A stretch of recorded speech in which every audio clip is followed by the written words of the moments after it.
Today's video is sponsored by me.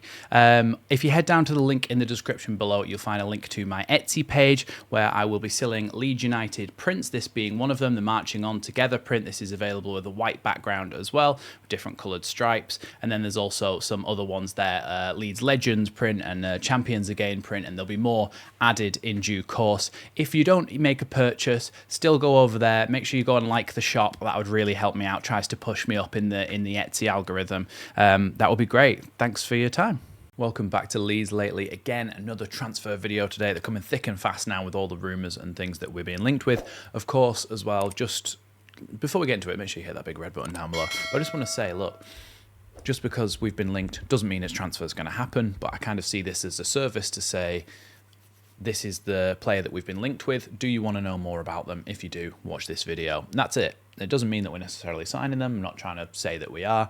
Just trying to give you kind of like an overall view of what this player is like so you can make up your own mind as to whether you actually do want to sign the player. Anyway, with that out of the way, I've noticed there's been a few comments, so I thought I'd just mention it. With that out of the way, today we're going to be looking at James McAtee. Now, James McAtee, someone we've been linked with for a couple of years, actually, a 22-year-old number 10 for Manchester City, is somebody who's been out on loan, Sheffield United last season. This season he's been at Man City and he's scored 3 goals in the Premier League and 1 goal in the Champions League and no assists in either.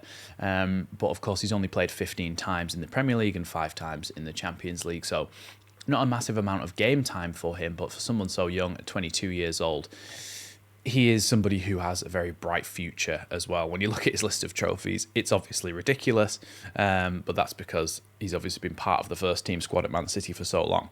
Now, much like the video that I did, or whenever it's coming out, Hidemase Morita, his contract runs out at the end of next season, at the end of 2026 season.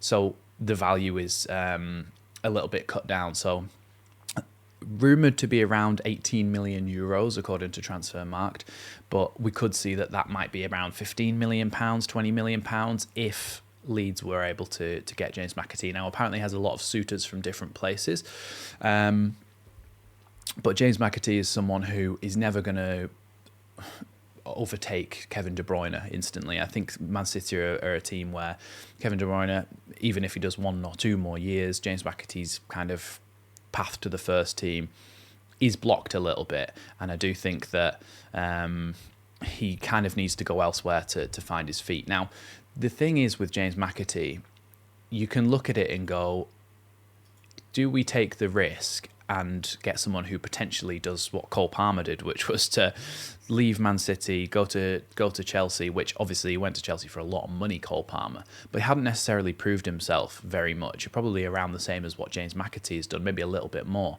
But Cole Palmer then obviously had that explosive season with a ridiculous amount of goals and assists and amazing performances.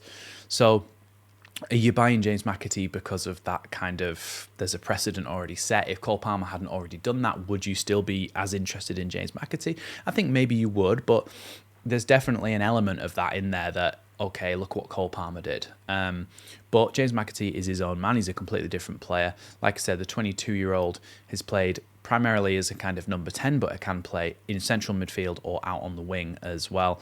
Left-footed, so if he does play out on the wing, he would like to play out on the right so he can cut in on his left foot. But like I said, James McAtee is somebody who Leeds apparently are interested with. We've been linked with him for a few summers in terms of getting him on loan in the Championship and stuff as well, because that would have been a really great move for Leeds. In terms of his actual performance, some of his stats are really good and some of his stats are not so good. So in terms of non-penalty goals this season, 0.78 per 90, so he's almost scoring 1 goal a game. He's scoring a goal every game and a half, let's say. And that puts him in the 99th percentile for the top 5 leagues, including the European competitions as well. So that puts him in the top 1% for his position, essentially, for midfielders / wingers. The amount of shots he's had is good because that shows that he's willing to take a pop. He's confident at his young age. 3.53 shots per 90 puts him in the 92nd percentile, so the top 8%. That's really good as well. And then his pass completion, 80.7%, puts him in the 77th percentile. His touches in the attacking penalty area and his progressive passes received. So how much is he involved in the attacking play? Is he receiving the ball in the box and high up the pitch? 5.88 touches in the attacking penalty area puts him in the top 18% of those players he's been compared to, and progressive passes received 9.22 puts him in the 72nd percentile, so the top 28%. So it's not bad at all. It's not groundbreaking, but it's not bad at all. In terms of his defensive work, his tracking back as well, which obviously in a relegation threatened side is something that you are going to have to do.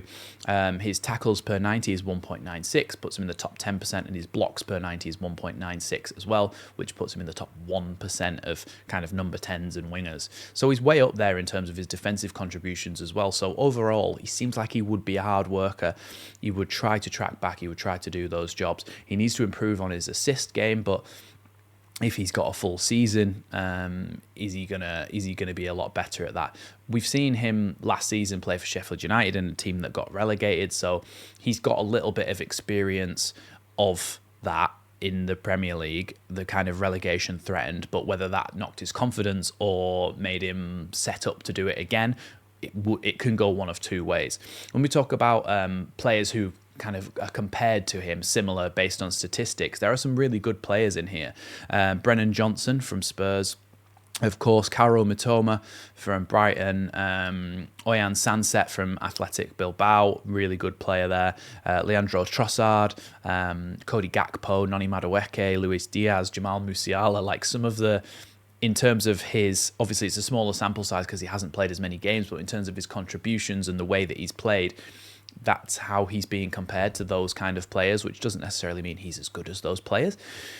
But it certainly means he's doing well to have such a young age with not that much playtime and not that much experience this season, has done well to kind of get himself up there and get himself on the radar of a lot of those teams. Obviously, a lot of these players coming through the Man City Academy, Phil Foden, Cole Palmer, there's more, Rico Lewis, etc., etc. These players seem to come out and do really, really well. So it's not a stupid decision to go for him, but do you want to spend that chunk of your budget of the transfer money kind of putting all your eggs in one basket of a pretty unproven number 10? That's my concern. Like I said, primarily has played in the attacking midfield role, left-footed. So like I said, he'll want to cut in off that right-hand side. He's got a little bit of experience, not a massive amount. And I do think that there's risk involved in this one. I do think there's risk involved. I do think there are other number 10s where you could go out and maybe play slightly more for somebody from abroad, because of course he's English as well. So you've got that English tax of, okay, you need a certain amount of homegrown players in your side, which of course we have like Jayden Bogle and stuff, and Joe Rodon and Ethan Ampadu. We've got a pretty good contingent of homegrown players, but it's always going to put more money on top in terms of them being an English player. So if you were to go to Portugal or Italy or somewhere else and try to bring in a number 10 from there, you might find you end up paying the same price or a little bit less for somebody who might be a better player. So yeah, you've got to watch it with that one, and you've got to make sure that you make the right decision, not just based on the fact that he's coming from Man City. Like, is it the smart decision? Now, I do think that the club want to make smarter decisions based statistically, and they want to do like data-driven recruitment, which is what Brentford have done, which is what Brighton have done, and that seems to have set them up for success in quite a good way. Leeds, obviously, bigger clubs than both of those two. Much better kind of infrastructure in terms of fan base and shirt sales and all that sort of thing. So Leeds have potential to go higher than that.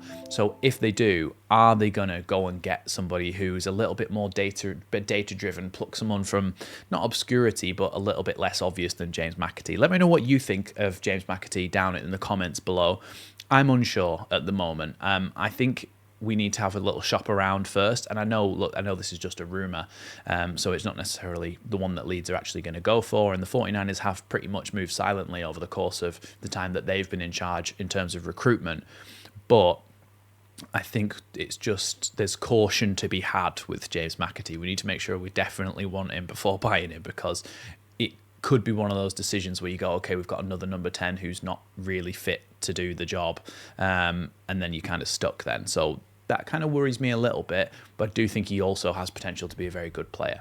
Let me know what you think of James McAtee down in the comments below. Are we blinded by the fact he's just a Man City? He's a Man City player, and he's come through their academy and the kind of past track record, or are we looking at him for what he is and still wanting to buy him? So let me know what you think down in the comments below, and I'll see you in the next one.